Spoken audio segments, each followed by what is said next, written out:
My name is Evan Ramstad. I'm a reporter for the Wall Street Journal, and I've been here in Seoul for 6 years. And I sometimes have these moments where I get a little bit cocky and I think I know everything about South Korea. And then I come across somebody like him, and who I haven't met before, but I'm kind of amazed by, and to listen to him talk about the hard work that he went through to make it possible for the country to be connected to the internet, and then to realize the importance of his accomplishments and the importance of the message that he had today to keep this openness going and to stay focused on not just what happens in South Korea, but on the globe. I think it's very important, and I think we should again thank Mr. Chun with a round of applause.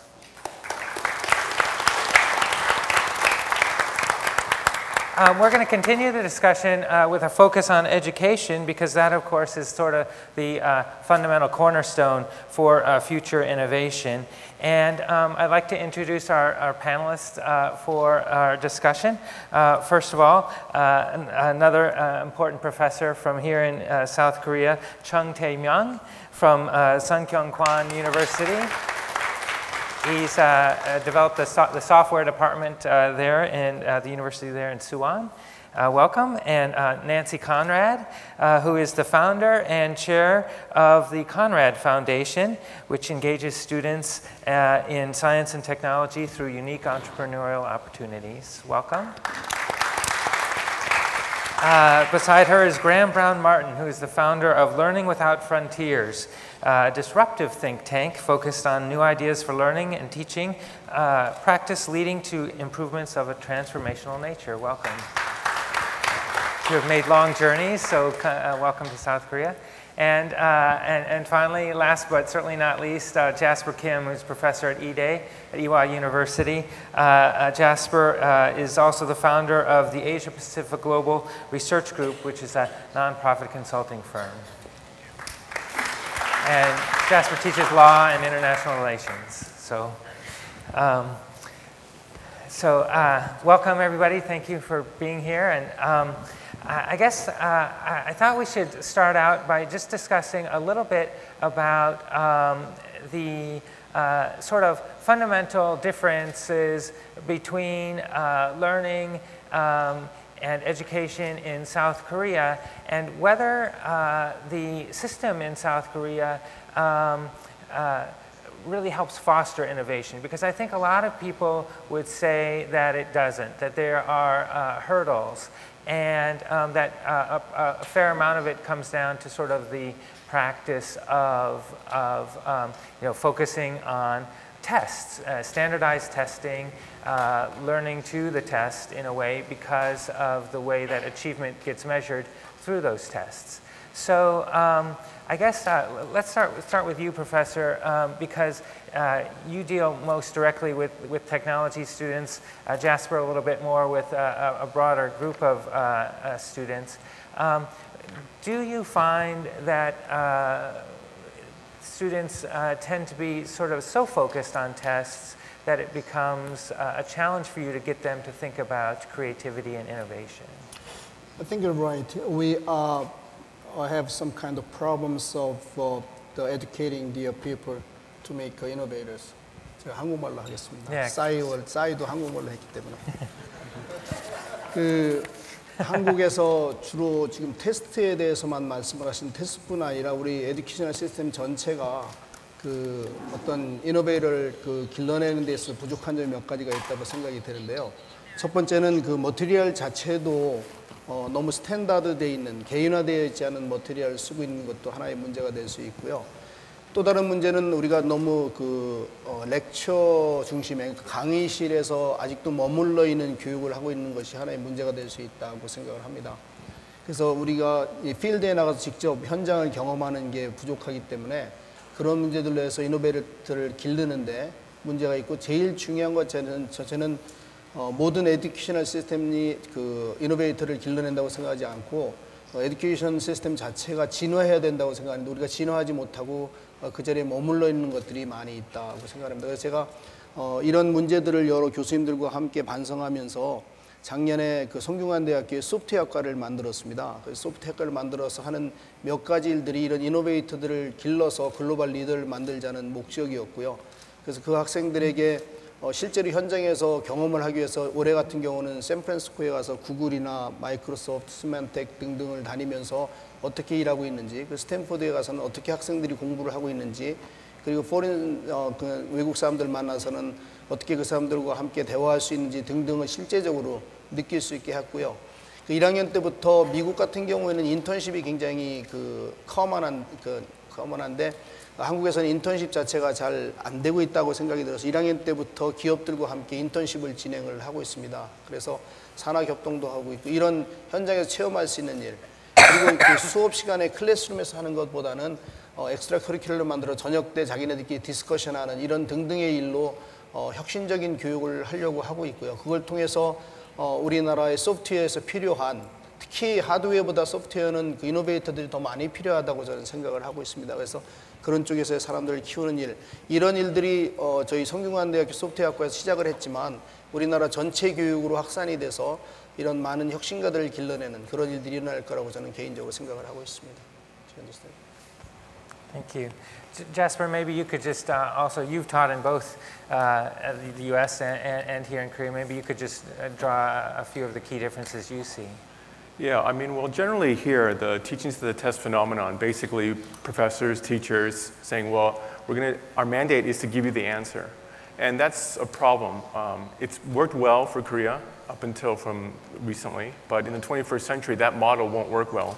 It does work well if you want to build bridges, if you want to build manufacturing bases, but when it deals with the next entrepreneur, then there's more constraints and benefits to that. And really the universities kind of set the tone for that, fortunately or unfortunately, because the entrance exam, the college entrance exam is D-Day in effect for all students in Korea. And basically what you have to do on that day is you have to peak at age 17 intellectually. And if you peak a little bit later at age 18 or 19, it doesn't work. If you peak a little bit earlier, it doesn't work. Well, unfortunately, the great entrepreneurs in the world, we take Steve Jobs, for example, they are late bloomers. And so what happens to the kids who bloom at age 20 or 22, or they need to explore life in India or so forth? So that is a problem. But I think that can be fixed. The Koreans are highly entrepreneurial, but the system in which they're placed may not maximize their creativity and their entrepreneurial spirit. Now, in terms of your question, comparing and contrasting Korean and US students, I think it's easy to see the dissimilarities, but I think there are a lot of similarities as well. They all want a bright future. They want to get involved in a new thing, but the aspirations are very different, partly because of the culture, the societal expectations. Here, it's more of a collectivist group society. So in the US, a kid wants to start something big. It's very individual based. So the parents will say, well, if you want to start something up, that's your passion. Some, not all parents, but some will say, yeah, go for it. It's sort of a maverick spirit that predominates a lot in US culture. But here in Korea, in a Confucian state like Korea, that the student also has to consider not him or herself's aspirations, but what their parents think, and also what their parents' think, their whole family clan and lineage, and also what society thinks.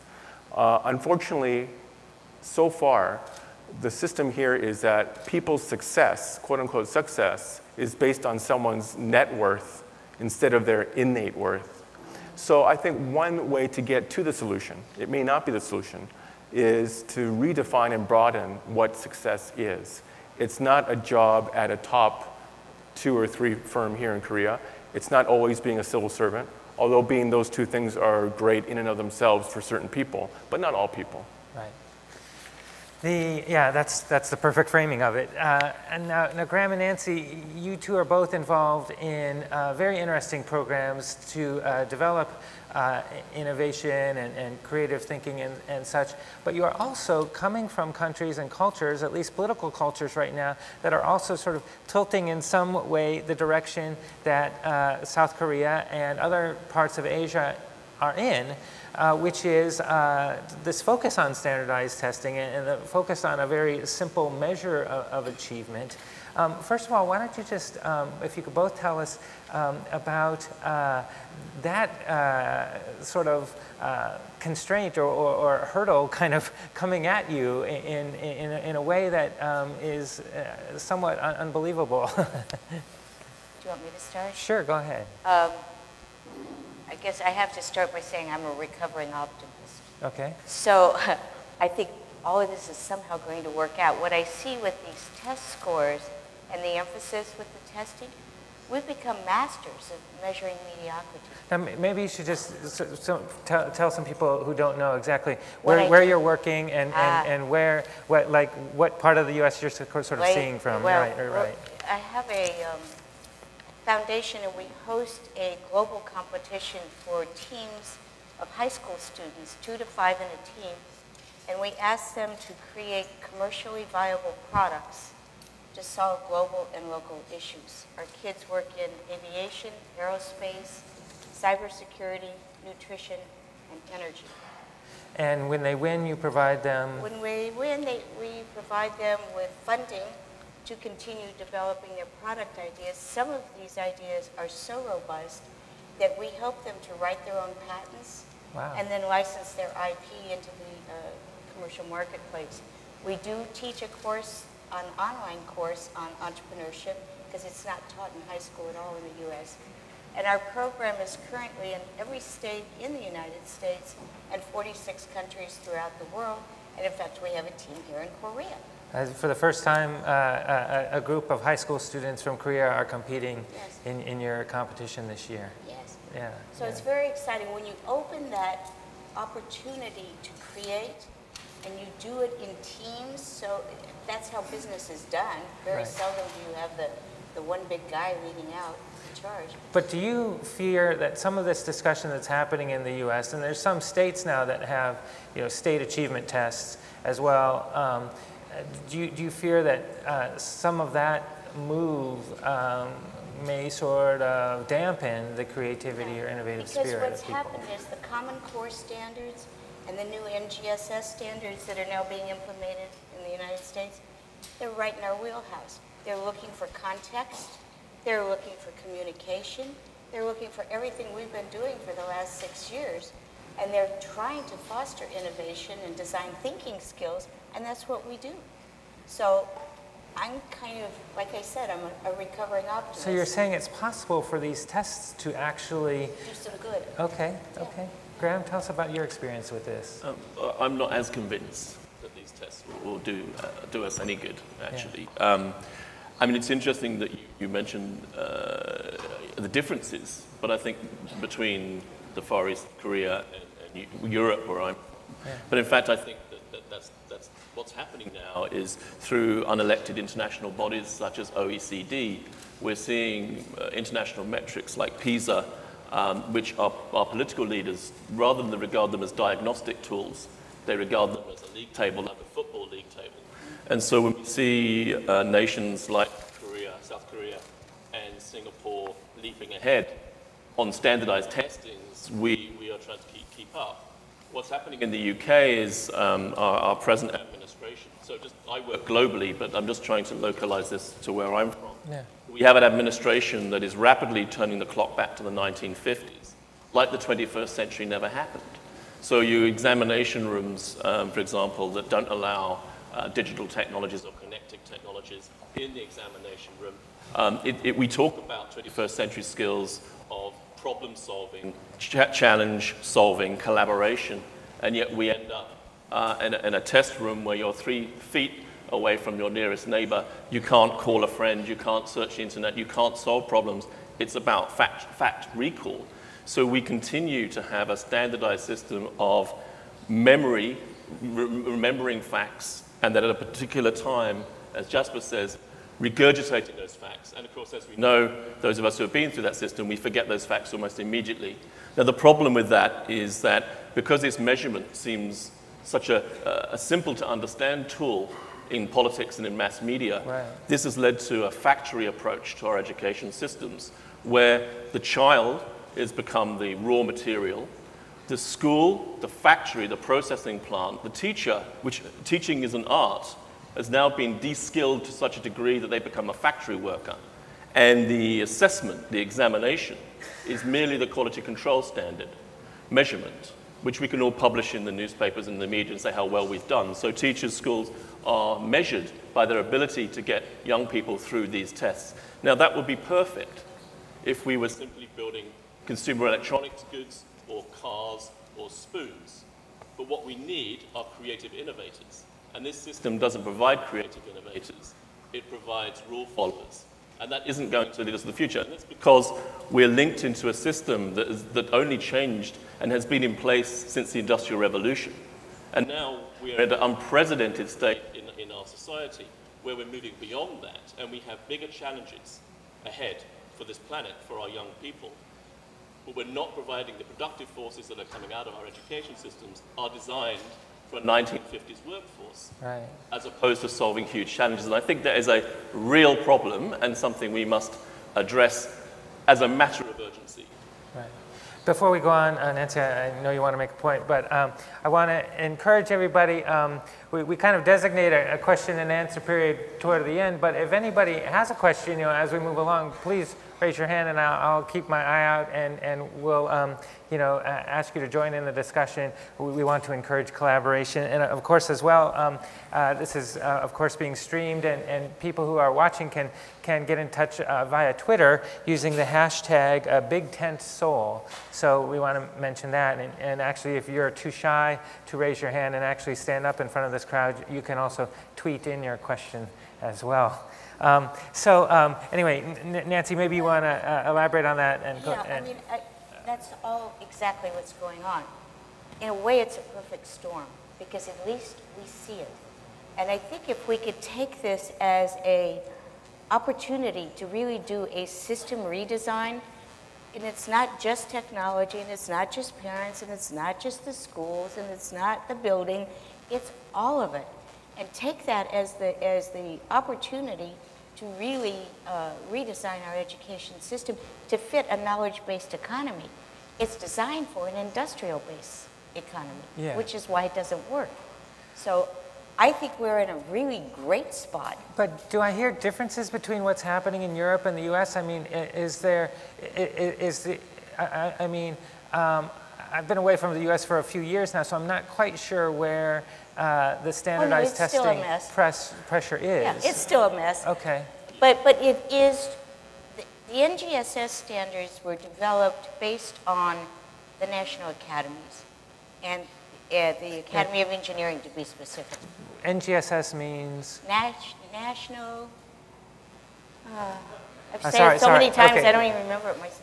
I'll come back to it. Anybody can Google NGSS if you are unclear. Somebody Googled the NGSS, National, whatever. Okay, anyway. okay. So that was developed by the Academy of Engineering, which plugged in design thinking right into those standards. Very good, yeah. And then the Common Core is now looking at context. What a concept. You're taking a test and you're learning all this stuff, but what for? I can learn everything there is about the history of music and how a piano is made, and until I sit down and play, there's no music. It doesn't exist. That's the same kind of way that we need to begin to look at our education, that it's there to teach you how to do and find your passion and your grit and to really have a life that suits you besides just taking a test. Graham, very quickly, then I want to come back to South Korea and have our professors apply this discussion to the local situation. I certainly agree with what Nancy says about that. We need to assess what somebody can do. We often separate disciplines into subjects which are siloed, and I think it's very important. I mean, as Nancy says, you could learn everything about a piano and still not be able to play. However, where I, not to be a contrarian, but where I split from Nancy's thing, is I don't believe that we actually get it. I think maybe perhaps the people in this good room understand that things have changed, but the reality is education as a structure, as a superstructure, is designed to maintain the status quo. I think you should use this microphone here, sorry. Yeah. So the education is designed, is intended unconsciously to maintain the status quo. You know, like other superstructures in society, like mass media, like politics, like the judicial system, like religion. And so the consequence is when the shift happens in the underlying foundation, as is what is happening now, as we shift from the Industrial Revolution to a connected society, the superstructures don't catch up. The ones that catch up the quickest are the nations that will succeed. The last time we had a change like this was when we went from the windmill and the feudal lord to the steam engine and the industrial capitalist. What we don't know is how this is going to turn out. We are at this is a period of time that our great-grandchildren will read about in their history lessons. But what we do will depend on who is successful and who leads. And I think we don't get it because, as soon as there is a shift in the underlying foundation, the superstructures which are there to support the status quo come to the rescue. Now, we can see that in the example of since 2008 and the banking system collapse. Rules were changed, politicians changed, mass media went to save the foundation, to make sure that it didn't collapse.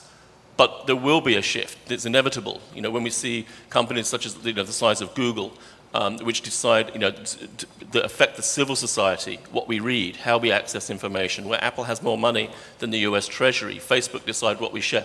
The world is a different place. What happens when you connect 7 billion people? I was really taken by the professor's opening keynote. What about an Android smartphone and connectivity for the other 5 billion? What happens when all those people are connected? There's something that's going to change. It is striking, actually, how if you look at data right now, how I was sort of shocked at how far along mobile phone penetration now is in the world, and when you realize that over the next 3 or 4 years, most of those mobile phones are going to convert to smartphones, and that is going to mean that people have computers in their hands. And for this company, I guess they'll be happy because a lot of those will be running their software. Professor Chung, I remember, okay. It's next generation science standards. Okay, next generation science standards. It's fuzzy, but it's not gone. Professor Chung, in South Korea, and Professor Kim, we constantly have these observations being made that we are not creative enough. We cannot create a Steve Jobs. We cannot create a Mark Zuckerberg. It's in the media every so often. And yet, every year, the country virtually shuts down on the day of the big test for college entrance. The culture is so built around that one event. So people know there needs to be a change, and yet it is such a big part of life here. Can it be changed? And to what degree can the reliance on the objective qualification of a person be changed? I don't agree with you that we are not creative. We don't make changes. We are creative, but the system is not allow us to be a creator. In Korea, we have test days, but we are changing the entrance exams in Korea. So we have different ways to go into college. Like we used to have just a one-day entrance exam test day. If we fail that, we have to wait another year. Right. But in the college entrance exam format is changed. They can try several times. They can apply to several schools. We are kind of following the American style of entrance exams. And also, if you say that we are not trying to change or fail to change, that's not correct. We are making some changes, but it's kind of slow. One of them is that the educational system is not fast enough to follow the technological change. It's the same point. Like the mobiles and all. But let me say about my department. Mm-hmm. We try to change the role of professors. It's not just teachers, but the mentors.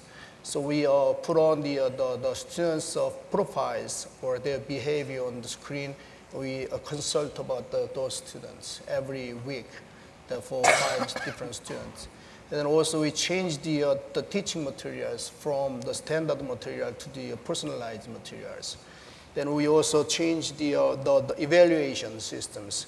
We're not just evaluate for them for the test score or the GPAs, but we also evaluate every behavior, every achievement and everything. We totally score them and give them grade. And you So did we this. what I'm saying is that we try to change it, it works, we make some progress. But overall, if I say that overall universities, that the endeavor is not that works. You did this about 2 years ago, is that right? 2 years. And are you starting to see results? I mean, do you have some? I starting to see some changes from the students. Like we took them to Europe and gave them missions. We asked them to do the 369 game. You know what the 369 game? This is very trivial game like any pong. Then they have to go out to the foreigners and do some teach them 369 game. Okay. And take the injing shot. I don't know how to express it in English. Injing shot, and let them send it to us. Okay. Then they learn so many things from that mission. Like they say that, oh, we need to learn more English. Mm-hmm. Then they learn how to approach the foreigners. They learn that they get confidence from that mission. So then after then, I invited the one person from the OECD. Her name is Electra. He gave the lectures. Then my students raised their hand and asked questions, about 10 of them. Mm-hmm. There was big change. Before then, they are kind of shy to ask questions like a particular Korean, I mean the general Korean. But it's kind of a change we see. Then I didn't see that they are success in the real field yet, but I see the changes from them. I think that the education, since we apply the different way of teaching them, the way of mentoring them, then I think we changed. I believe that they will make a success and they will be an innovator in the real world. You are, though, one of the people at kind of the leading edge of this change in the Korean educational system. I would have to venture. I mean, and maybe Jasper, I don't know if you know of some of your colleagues at Ewha or across the street at Yonsei who are also trying to do some other things to you know, I agree with Professor Chung saying, of course, Koreans are creative and have ideas and are innovative, but in a way the system sort of suppresses all of that. So what other things are you seeing to you know, change that suppressive element? Well, I think there's oases here and there in terms of trying to affect change. But you know, if we zoom out a little bit, big picture or Big Tent perspective, is that it's institutionalized to focus on convergent IQ, which means basically you take a fact pattern and then you circle A, B, C, or D. What that presupposes is that there is always the right answer instead of an answer. So the right answer means basically this is the one and only answer. And an answer is just, well, based on a particular fact configuration, this can be one of many possible situations in which this can be the answer. The real world is not like the current test system here in Korea. The real world is based on divergent IQ, which basically means you take a concept and you apply it in a diverse 360-degree perspective. Now, to follow in this convergent IQ test-taking system, all the educators, and therefore all the students, are following this lead. And the entrance exams that you mentioned about focuses on just this, convergent IQ. But it's something that would be useful in the 16th century, but not in the 21st century, in the Google era. Getting the answer is not a value-added thing. We can Google anything, RGM or whatever concept you want, Pythagorean's theorem, and you'll be able to get it within a few seconds thanks to Google. But what should really happen is, I think, a structure in which there's a little bit less convergent IQ and a little bit more divergent IQ focus. And I think questions that, for example, Google asks when they hire people. For example, one typical question is, for those who want to work at Google, is if you're a little tiny person and you're in a blender, what would you do to survive before the person turns on the blender? And if you take a look at the Oxbridge system in terms of how to get into Oxford and Cambridge, it's not based on convergent IQ. Well, that's a little bit of it. It's based on divergent IQ. So for example, Cambridge, the law department, one of their admissions questions was, are you clever? So there's many aspects to that question. You know, what does clever mean, the subjective objective part, and apply a little bit of law, but also your life experiences. So, you know, what is the solution? That could be that begs the question. And I think it's basically, you know, there's onshore and offshore. Onshore here in Korea, I think we are in an era for the last few centuries where the professors, the teachers, they're very much at the top. There's a clear hierarchy between top and bottom, and the students were there to just memorize from the expert. I think the solution is professors and teachers need to talk less, and I think students need to talk more. And that, when you create that type of environment, for example, Michael Sandel, a philosophy professor from Harvard, came in here and implemented that so-called Socratic system. But it's a Socratic system within a Confucian ecosystem that's been existing for many, many years. But if you can create that spirited dialogue where it's an answer, maybe not the answer, that'll help students not only to get to the right university, but to get to the right path in life, which might be even a more noble accomplishment. And, but so much of the systems and institutions in the country here are built around the convergent idea. I mean, I think about the industry in which I work and the mass media, and I am very, very struck every day at how I look at the 20-odd newspapers in South Korea, and they all carry the exact same story. There's not the idea quite of, like we have, of trying to beat up the New York Times or the Financial Times if I'm at the Wall Street Journal. And here, you know, the system is completely the opposite. The reporters all work in a club with each other. And you know, they are sort of competing against their other reporters who are working in the different clubs, you know, but not in the same club covering the same institution or something. So there you have again an expression of the convergence in South Korea. So I guess, I don't know, have you, either of you two, seen in other convergent societies, perhaps, an ability to break out? I think what you're describing now is what I was saying earlier. You know, mass media is just another structure that wants to reinforce the status quo, and that's why we have this similarity within media, all covering the same story in pretty much the same way, sometimes have a right-wing perspective, a left-wing perspective, but it's all ultimately the same. I mean, you know, the left and the right wing now is kind of very sketchy. It's not as it was, and so this reinforcement of the foundation, this reinforcement of society and the status quo is what's happening in media as it is in education. But I just want to pick up Jasper's other point about Oxbridge, and of course in the UK, success seems to be measured, particularly now, in our education systems as to whether you get a place in Oxbridge. But of course, if everyone got a place in Oxbridge, there'd have to be 40,000 more places. And that isn't going to work even with online. What happens about vocational training? You know, in the UK now, and I suspect actually in other parts of the world, a lot of emphasis is placed on what they call academic subjects. What about vocational subjects? What about apprenticeships? You know, we still need somebody to fix our plumbing. We still need somebody to be able to put the electrics in our house. I mean, we don't value those. We do need an education system which is flexible and agile enough to provide those who are excelling in academic subjects, but also those who excel in vocational subjects. We have a system which doesn't place value on those, and we still need those kinds of people coming out of our education systems and need to be valued. We don't seem to be doing that in our education systems. But Nancy just described in the US this, around this one standardized test, at least some form of a mechanism that seemed to be dovetailing with some of the attributes needed for a creative entrepreneurial life. So it sounds like it's possible. It's slow, you know, it's moving dinosaurs, but I think if you can move the lens in education and come out of the eyes of the student, I mean, it may be the only thing where we never consider the consumer. The consumer's the student.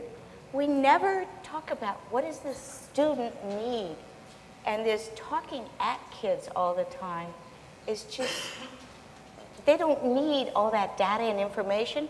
That's why God made Google, right? So they don't need to do that anymore. We don't need to speak at them, but we do need to let them collaborate with each other and give them a rich context for what they're learning so that when they get out in the world, they could at least tie their own shoes and do something productive and innovative and learn how to be entrepreneurs, hopefully. I think this is teeny tiny phase one of a shift. But are the maintainers of the status quo, as Graham was sort of saying, so powerful? The the administrators of schools, the teachers, the lobbies behind them. It's even worse than that. All the people pushing the tests. Okay, all these yeah, high the government companies that push invested tests in it. They're all and invested in it. I think that's an interesting point, though. You say that the consumer, the customer, if you like, for education is the learner, is the child. But I wonder whether that's actually true. I think in many circumstances, particularly in Europe, and I think in the US as well, the actual customer appears to be the state. Insofar as producing productive forces. And the lens is moving. I think what we're seeing is a reclaiming of education globally, as we're seeing a shift to parents and learners taking control of their own learning. I think with powerful technologies, I mean, the deep, rich learning that we see amongst children are when they create, edit, and publish a YouTube clip. And I'm not just talking about furry kittens, but there is deep, relevant learning. Relevant learning is through when they're engaging with an Xbox and Connect. That's the way they're moving information around. It might seem like a video game, but they're solving abstract problems in real time. We're seeing a lot of that shift, and I think what we're going to see is a shift from the state in its prescribed education, education for indoctrination, to a shift to the consumer through digital technologies, where it liberates learning rather than automates learning. I think that's the big disruption that will occur, and that disruption has to happen first before we see a shift in the what we would call the formal learning environments, which really aren't about learning at all. Professor Chung, do you see this pressure in South Korea being expressed? I mean, do parents say things to you or to the professors or to the kids? What is the message, or where is the pressure coming from in Korea for change? 저는 그 consumer based learning에 대해서 상당히 동의를 합니다. I agree with you. 근데 그 consumer based learning의 definition을 잘 생각해야 되는데, 지금 질문하신 거하고 연관돼서 학생들이 원하는 거는 게임하고 당구 치고 술 먹고 노는 거를 더 원한다고 저는 생각을 합니다. 저도 대학교 다닐 때 그랬었으니까. 그런데 공부라는 거는 굉장히 어렵지만 먼 데를 보는 거기 때문에 컨슈머 베이스들을 그들이 원하는 걸 하는 게 아니고 그들이 해야 될 일들, 그들이 했으면 하는 일들을 교수들이 찾는 게 중요한데, 지금 질문하신 거와 맞물려서 페어런트나 그 교수님들이 주로 자기네들이 원하는 거를 그 학생들에게 포스하는 경우가 지금까지 많았다고 생각이 돼요.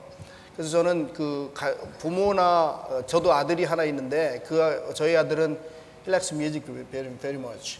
그래서 뮤직을 하고 싶어 하는데 저하고 같이 사는 룸메이트는 주로 그 엔지니어나 로이어나 뭐 이런 게 되는 것이 우리 아들한테 좋다고 생각을 합니다. 그래서 그런 컨슈머 베이스라는 게 그 사람이 원하는 거를 그 부모나 찾아서 해야 되는데, 지금은 이 한국에서 지금 질문하신 한국의 부모들이 너무 많이 그 자기가 원하는 거를 자기 자식들을 통해서 실현시키려고 하기 때문에 에듀케이션 시스템 자체가 망가지고 있다라는 거를 생각을 합니다. 그래서 실제적으로 이 에듀케이션 시스템을 망가뜨리는 그 배후에는 부모들이 있습니다. 저희가 학생들을 가르치다 보면 부모들이 원하는 많은 것들을 하려고 하기 때문에 사실 그 학생들이 자기가 원하는 어떤 크리에이티브하고 이노베이트한 걸 못하는 게 우리 한국에서의 가장 큰 문제점의 하나라고 생각을 하고요. 그게 다른 나라는 어떤지 모르겠지만 그걸 극복하지 않으면 우리가 어떤 좋은 에듀케이션 시스템을 만들어도 워킹할 수 없다고 저는 생각합니다. 그래서 the biggest problem we have is the parents. Parents want the kids to do whatever they didn't do or what they couldn't do. So unless we change this, the parents' attitude, even though we have good educational ecosystems or educational systems, it's really hard to make successful. One of the things that Jasper and I like to talk about is sort of the narrow view in South Korea of success. And Professor Chung, you just sort of described it here a little bit. Why don't you elaborate on that a little bit, because that seems to be such a hurdle. Sure. I mean, we all love our parents, but we all have the same shared vested interests: the universities, the parents, the students, and even the corporations. They want, I think, some good product out of these consumers, this educational process. So I think some benchmarks to look at, how to make this happen, how to affect this in South Korea and beyond, is, one benchmark is in Seattle with Microsoft. What Microsoft does is they team up with high schools in the local area. Microsoft's interest is they want the next hottest engineer, but it's hard to really find that because they have to recruit the universities. But in the US, the top students, they go into universities and they drop out. So how to find that? So a direct link is Microsoft through these high schools in the Seattle area.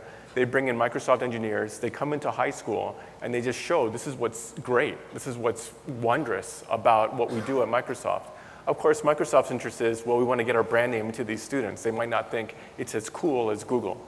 But on the student side, for a student who's 15 and 16 years old, it's a very impressionable time. Seeing is believing. And so if they see these industry leaders come into their classroom, not just on an advertisement or not just on the website, but they see flesh and blood, these leaders in the industry come in. For example, to have these great leaders here come into your classroom, not just read about them or their Korean equivalent. I know for me, when I was little, I knew that I wanted to go to graduate school simply because my uncle took me to a university when I was an elementary school kid. So if you're based in a home room in a small little school and all of a sudden you're going to the freedom of university, and then he took me to the game room, with lots of video games and Pac-Man and Miss Pac-Man there, it made university and education seem fun, great, free. And so we should instill that type of feeling in the classroom. And so basically more connection between the Samsung, LGs of the world into the high schools. They have a vested interest. They want to get the next hottest student engineer from this public or private educational system. Get to get funding. They might have labs started. Of course, lending of old or current technology like computers, mobile phones that Samsung and LG can donate to these high schools. That would be a terrific linkage between the two. And if we zoom out even further, I think that'll help create what I call a Confucian creative cluster, which is an interlinkage, a synchronization of the schools, both at the university, but also importantly the high school level of the government and of the private sector as well. We've got, we've had a very sort of high-minded discussion here about innovators and entrepreneurs and engineers and everything like that, but we've got an interesting question here that somebody has tweeted in, and the question is, how can policymakers ensure that education systems produce both knowledge workers and skilled manufacturing workers? That's a very interesting question. In some ways, the countries in Europe and North America have figured that out a little bit with a kind of a multi-tiered tertiary education system, right? Or community colleges and such in the U.S. that go along with regular colleges and universities. Programs and right. apprentice programs. And things what are your like thoughts on this question?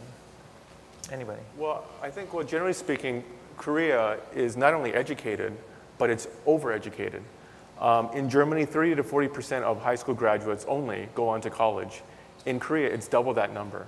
So you have over 80% of the high school population vying for the same universities. And even if they get into the universities of their dream choice, that they want to work for the same, generally speaking, there's exceptions, for the same companies, the Samsung and LGs and Hyundais of the world. But that's just simply not possible based on supply and demand. What happens to everyone else that can't get into these schools or don't get into these top companies? What they end up doing is taking a year or two off, or they reshift and they say they want to take a couple years off to sit for the civil service examination. So that's a lot of wasted talent of the best and brightest that Korea has to offer. And so what Germany has done, I think basically need a hybrid, the German system, the American system, and North European system.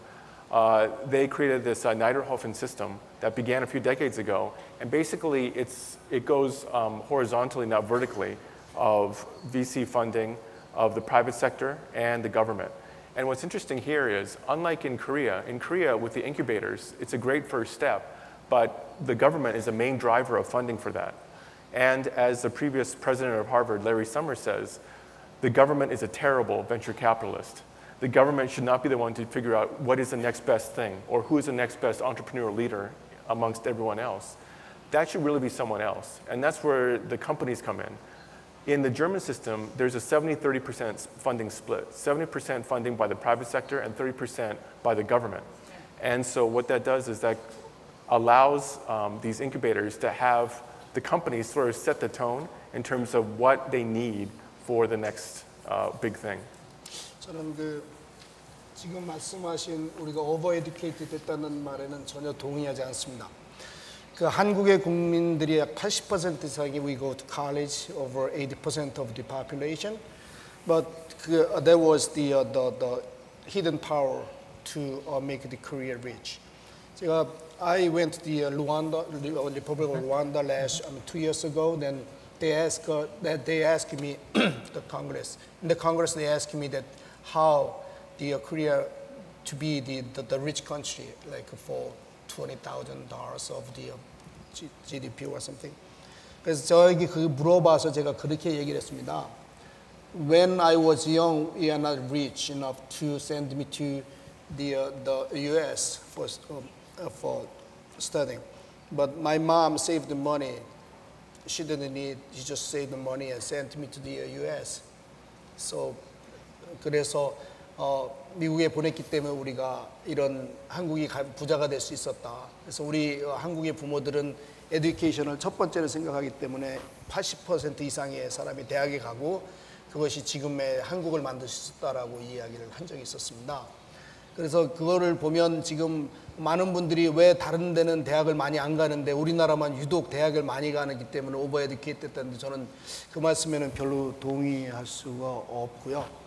그리고 이제 지금 우리에게 부족한 거는 대학에 부족한 거는 지금 질문하신 knowledge work와 skilled manufacturing worker를 동시에 키우는 문제에 있어서 우리나라가 산학협동이 굉장히 안 되는 나라입니다. 제가 미국에 있을 때 산학협동이 얼마나 잘 됐냐면 실험실에서 전화만 한 통하면은 프로세서 같은 것들이 학교로 와서 금방 쓸 수 있었고 기업에서 많은 도네이션을 했는데도 불구하고 우리나라에서 뭘 하려다 보면 기업들이 우선 학교를 믿어주지 않고요. 그리고 학교가 기업들에 대한 어떤 협력 관계가 굉장히 부족해서 산학협력하는데 상당한 어려움을 느끼고 있습니다. 예를 들어서 인턴십하는 학생들을 보내려고 그러면 회사들은 무조건 싫어하고요. 귀찮다고 싫어하고 학생들도 가봐야 뭐 별로 배우는 거 없다는 생각을 많이 하고 있습니다. 이제 그런 것들부터 깨면 우리가 산업협동을 통해서 knowledge work와 skilled manufacturing worker를 키울 수 있는 충분히 가능하다고 생각하고 있습니다. Good, thanks. Just a few minutes left. Another interesting question that somebody has tweeted in, which is, why do you think there are so many foundations that support commercial and civic innovations in the United States compared to other countries? Nancy, do you have a lot of competitors? We're really the only gig doing what we do. Yeah. The innovation, education, and entrepreneurship, those three pieces, we're the only ones that do that, which is kind of why I think all of a sudden this year we just took off. And so many countries have come in. Earlier you said you had 9 teams from 9 countries last year participating, and this year 46, including South Korea. 46 countries, yeah. And I mean some really interesting places, Nairobi and all kinds Does this of exist stuff. in Europe too, Graham? Is there a kind of a third-party actors and groups like Nancy involved in education and the fostering of innovation? Yes, there are a number. There's one particular one which I think is interesting. Actually, it's a charity from Brazil that are now operating successfully in Europe to save the UK from its descent, which I think is kind of an irony there that is coming from South America. It's called Apps for Good, which is a program for young people to learn how to create apps. So rather than having this siloed education system, it's why don't we combine all these disciplines it's problem-based learning, it's project-based learning. Right. And I think that's interesting that initiative Making apps for smartphones and tablets and such. Exactly. And my organization, we work internationally. I mean, yes, I personally am based in the UK, but we have community members in South Korea and throughout the Far East, and we have a forum that we're running in Singapore to expand on this debate.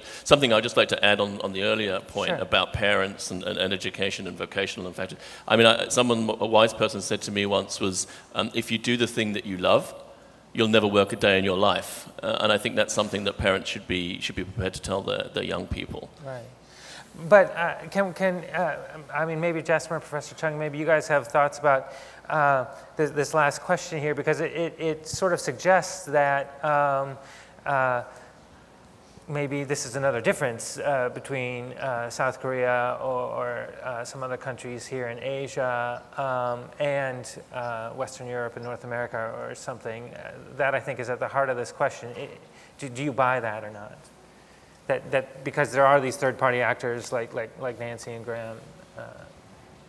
Yeah, I think that, I mean, the world is a better place because of these third-party actors. I think it kind of breaks up the oligopoly of the whole education innovation system. And I think they approach it from a different lens. The parties that are involved in education right now, they've been around for decades and decades, if not centuries. They have entrenched interests. So they provide a fresh perspective. And you know, from a cultural element here in Korea, I think that you know, one thing that can be ingrained is that it's a society where people are very afraid to fail. And of course, that goes across all cultures.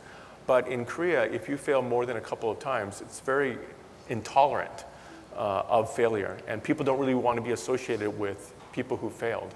I think that instead of viewing that as half empty, that we should view it as half full. Failing is good. I think Korea needs more failure. It needs more of that to learn for the next time for success. Last words from the two of you, and then to Professor Chung. I just want to say, my late husband was in the space business. Long story on him, but he was the third man to walk on the moon. And so he always used to say, in the space business, failure's not an option. And in entrepreneurship, it's mandatory. So I leave you with that thought. Wow, great one. Thank you. Graham, last. Yeah, I think you get your best lessons from failure. Someone said to me once, it's better to be a flamboyant failure than a benign success. Yeah. And I'm down with that. I'm down Very with good. that too. Professor Chung, your last thoughts on connecting this sort of disconnection. So, 실패하는 이유가 뭐냐가 굉장히 중요할 거라고 생각을 합니다. 실패한 사람을 무조건 다시 성공하는 것보다는 실패한 이유가 적절할 때 다시 일어날 수 있는데, 한국에서 실패는 무조건적으로 이유와 상관없이 평가되는 경우가 너무 많아서, 그런 평가를 다시 재정립해서 실패한 사람들이 일어날 수 있는 케이스가 있으면 좋은데, 지금 한국에서의 제일 큰 문제는 시장이 작다는 겁니다. 한국의 시장이 전체적으로 작아서 이런 실패한 사람이 더 다시 나가서 일할 수 있는 그 도메인이 굉장히 제한되어 있다는 거기 때문에, 이제 한국에서 우리가 해야 될 일 중에 하나는 이런 빅텐트처럼 글로벌하게 서로 엮어질 수 있는 일들이 많이 일어나야 되겠다라는 생각입니다. 그러면 당연히 그런 일도 같이 해결될 거라고 생각합니다. We'll leave it there. Thank you, Professor Chung. Please join me in giving the panelists here a round of applause.